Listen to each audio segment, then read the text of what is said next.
हम दोनों की मैडम एक ही है ना? अरे बोल बोल बोल, अरे बोल ना, क्या हुआ? हम दोनों की मैडम एक ही है ना, इसलिए ऐसे है। हाँ तो करना ही पड़ता है ना। हाँ फिर तुम आशुतोष की हालत नहीं जानते? कौन आशुतोष? अरे अपने मैडम का हस्बैंड, बेचारा डायलिसिस के सहारे जी रहे और सारे घर के काम भी मैडम को ही करने पड़ते हैं ना। और मैडम के सब काम हमें करने पड़ते हैं। बिल्कुल। ये देख टाइम पास। आशुतोष की दाई, लगता है कुछ काम नहीं है इनके पास। अरे लेकिन दाई आए तो बाई कहाँ पे है? बेचारा आशुतोष डायलिसिस के सहारे जी रहा है। अरे इनको तो कुछ पड़ी नहीं है। अरे ये देख आशुतोष की बाइक ही आ गई। व्हाट्सएप पे लग गया है। इनको कुछ पड़ी ही नहीं है, फुर्सत ही फुर्सत है इनके पास। अच्छा एक बात बताओ, हाँ ये आशुतोष की सेहत कैसा है?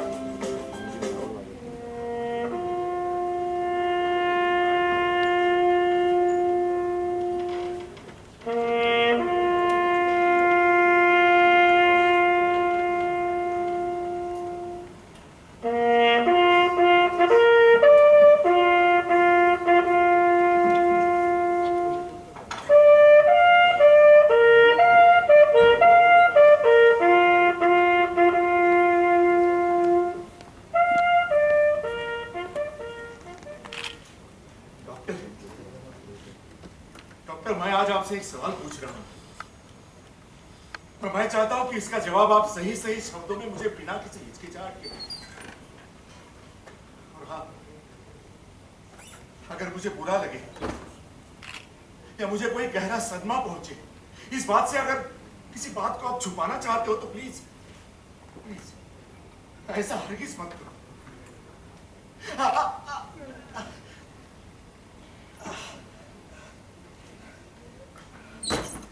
क्योंकि डॉक्टर, मैं अब सच को जान चुका हूं। जी हाँ, सच्चाई जान चुका हूं मैं। कल जब आप मेरे रिपोर्ट्स पढ़ रहे थे तब आपके चेहरे की एक एक लकीर चीख चीख कर कह रही थी, मिस्टर आशुतोष, तुम्हारे नसों में बहने वाला खून अब मैला हो चुका है। जिस जिस्म पे आज तक तुम्हें नाज था, वो जिस्म अंदर से ही अंदर खोखला हो चुका है। इसलिए मेरी आपसे दरख्वास्त है कि जो भी बात है आप मुझे सच सच कह दो प्लीज। डॉक्टर, और कितने दिन मुझे इस डायलिसिस के सहारे जीना होगा? ये डायलिसिस का लंबा दौर कभी खत्म होगा भी या नहीं?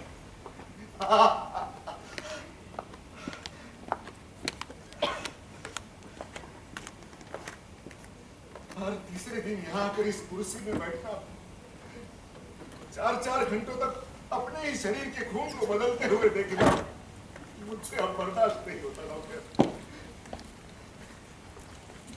जब भी मैं इस कुर्सी पर आकर बैठता हूँ तो सामने खड़ी मेरी बीवी की और बच्चों की आंखों से टपकने वाले आंसुओं को देखकर मुझे बड़ा अपराधी सा महसूस होता है। डॉक्टर, तंग आ चुका हूं से। अरे मुझे जिनका सहारा बनना चाहिए आज उन्हीं पर मैं बोझ बने बैठा हूं। नहीं चाहिए मुझे ऐसी जिंदगी। डॉक्टर, मैं इस यातनाओं से मुक्ति चाहता हूं। डॉक्टर, मैं इस यातनाओं से मुक्ति चाहता हूं। प्लीज, इस यातनाओं से मुक्ति चाहता हूं।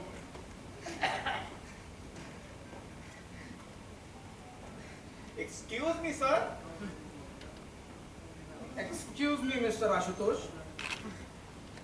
मिस्टर आशुतोष, हम आपसे बात कर रहे हैं, आपका ध्यान कहाँ है? मिस्टर आशुतोष, तुम सुन रहे हो ना? हाँ, लेकिन आप कौन हो? मैंने आपको पहचाना नहीं। आपने हमें पहचाना नहीं? नहीं, तो कौन हो आप? जरा गौर से देखो, पहचान जाओगे। नहीं, मुझे कुछ याद नहीं आ रहा। देखा दोस्त, मैंने कहा था ना तुमसे, ये इंसान होते ही ये बड़े खुदगर्ज और एहसान फरामोश। इन पर कितना भी एहसान करो, इन्हें उसकी कोई कीमत नहीं। चुप हो जाओ दोस्त, इतना नाराज मत होना। नाराज क्यों ना हूं नाराज। हमने इतने साल जी जान से इसकी सेवा की और इसे हमारी पहचान तक नहीं। दोस्त, तुम्हारा कहना सच है, लेकिन ये सब कहने की ये जगह नहीं और समय नहीं, इसलिए जरा शांत हो जाओ। आप दोनों ये आपस में क्या बातें कर रहे हैं? जरा मुझे कोई कुछ बताएगा भी? बताता हूँ, सब बताता हूँ। मिस्टर आशुतोष, तुम हमें नहीं पहचान पाए, लेकिन हम तुम्हें अच्छी तरह से पहचानते हैं, मानो तुम्हारे जन्म से। नामुमकिन, मैंने आपको कभी देखा नहीं। कौन हो आप? हम तुम्हारे शरीर का एक अहम हिस्सा है। आज तक तुम जो स्वस्थ और सेहतमंद जिंदगी जी रहे थे ना, वह हमारी बदौलत। हमने अपने शरीर को छलनी बनाकर तुम्हारे खून में बहती गंदगी को रोका और उस गंदगी को तुम्हारे शरीर के बाहर किया ताकि तुम्हें साफ सुथरे खून की आपूर्ति मिले। और ये काम तुम्हारे जन्म से लेकर आज तक हम निरंतर करते आए हैं। लेकिन इसे उससे क्या, इसे तो हर वक्त उस लाडले हृदय की फिक्र रहती है। लेकिन मुझे सच में मैं नहीं पहचान पा रहा हूँ आपको। नहीं पहचाना? सच में नहीं पहचाना। नहीं पहचाना।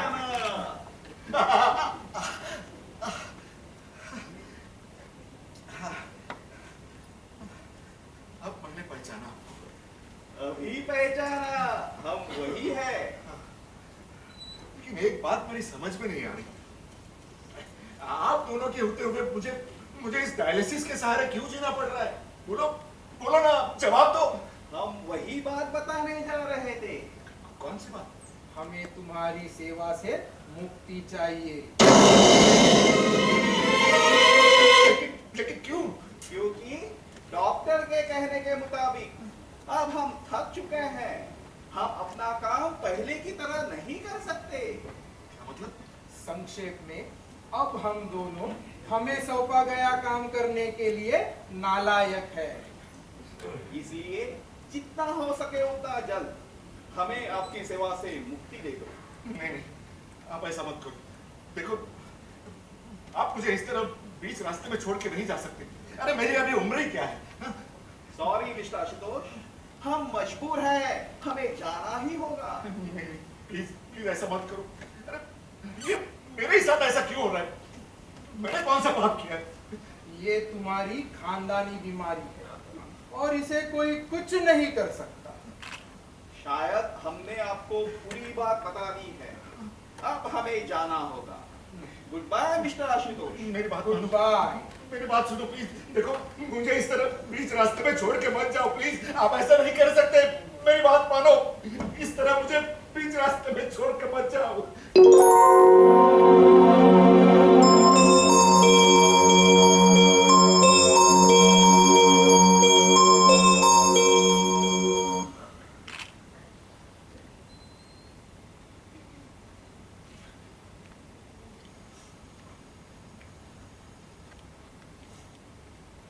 आशुतोष, क्या हुआ? तुम ठीक तो हो? अच्छा, वो डायलिसिस पूरा हो चुका है? वो तो कब का पूरा हो चुका।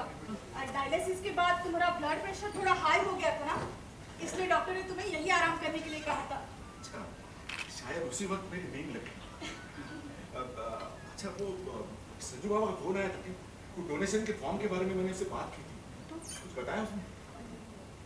नहीं। मनोज भैया, उसको भी फॉर्म मैंने ईमेल किया था। रिप्लाई आया? मैंने फोन किया था उन्हें, लेकिन किसी ने आंसर ही नहीं किया। और वो शशि अंकल का क्या हुआ? उन्होंने भी कोई जवाब नहीं दे रहा आशु। अच्छा, कौन अपना कौन पराया, मजबूर है सब नाते रिश्ते। अपने लगने लगे हैं अब तो बेनाम मौत के फरिश्ते। आशु चले, घर चलते हैं। हाँ, 6:30 की बस भी आती होगी। बस? क्यों, हमें आज बस से जाना है? लेकिन हम रोज तो टैक्सी से जाते हैं ना। वो मेरा एटीएम कार्ड नहीं चल रहा ना, तो पैसे नहीं निकाल पाई। कोई बात नहीं, एक दिन। एटीएम नहीं चल रहा है या बैंक में पैसे नहीं है? नहीं तो ऐसी कोई बात नहीं देखो है। आशा, बहाने मत बनाओ, मैं सब समझता हूँ। मेरी इस बीमारी की वजह से आप दोनों पर क्या गुजरती होगी इसका अंदाजा है मुझे, लेकिन मैं कुछ कर भी तो नहीं सकता। लानत है इस जिंदगी पर। आशुतोष, प्लीज ऐसे मत बोलो। क्या आपके लिए हमारा कोई फर्ज नहीं बनता? हाँ? और मुझे ये समझ में नहीं आता, आप अपने आप को क्यों कोसते हो? तो फिर क्या करूं मैं? इस बीमारी की वजह से मैं पूरी तरह टूट चुका हूं, अपाहिज हो चुका हूं मैं। अच्छा, मुझे माफ कर दो प्लीज, प्लीज मुझे माफ कर दो। आशुतोष, आशुतोष शांत हो जाओ। प्लीज रोना बंद करो। देखो, देखो मेरी तरफ, देखो ना। देखो, मेरे डॉक्टर साहब से बात हो चुकी है। बहुत जल्द ही तुम्हें इस डायलिसिस के चक्कर से हमेशा के लिए छुटकारा मिलने वाला है। हाँ। हमें डोनर मिल गया? हाँ। सच? हाँ। कौन है वो? मैं खुद। अच्छा, तुम?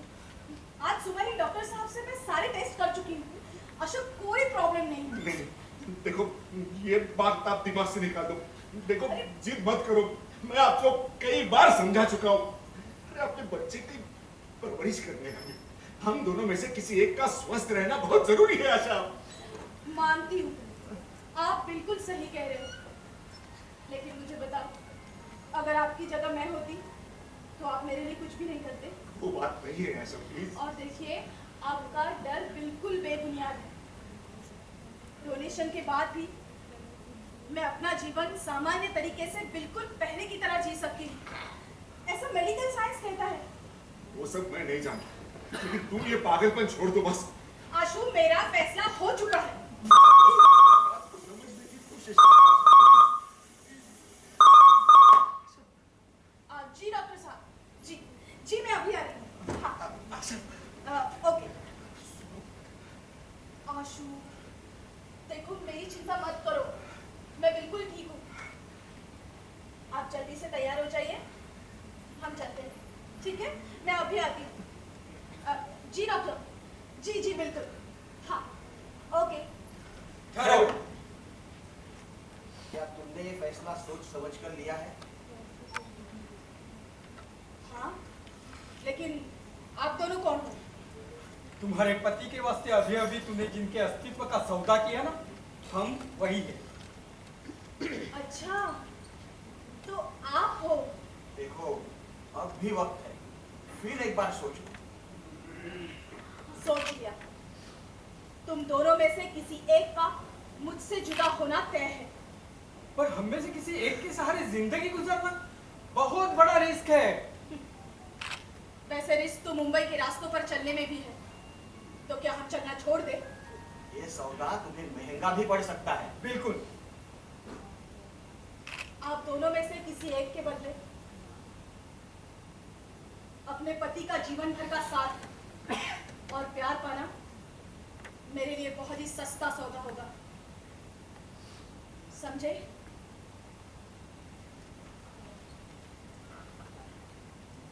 कमाल है, यह औरत पति के लिए अपना आधा अंग त्यागने तैयार है।